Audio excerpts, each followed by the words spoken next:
আপনারা তো শৃঙ্খলা করবেন না, দয়া করে নিচে এসে দাঁড়ান, সবাই মিষ্টি পাবেন, সবাইকেই মিষ্টিটা আমাদের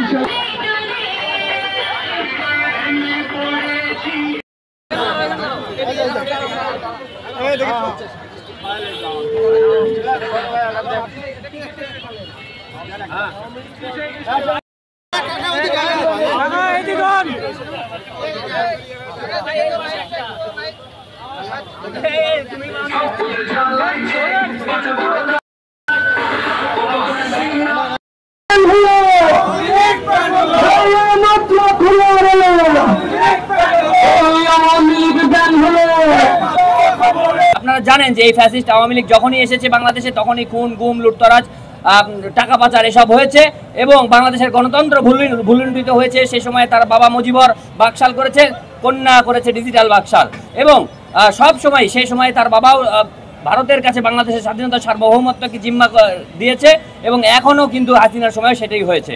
তো বাংলাদেশের ভবিষ্যতে যেন এইভাবে স্বাধীনতা সার্বভৌমত্ব কখনো ভুলুণ্ঠিত না হয়, বাংলাদেশের গণতন্ত্র যেন স্থায়ী হয়, তা যেটি তারা করেছে 2000 মানুষকে তারা হত্যা করেছে এবং প্রায় 30,000কে আহত করেছে।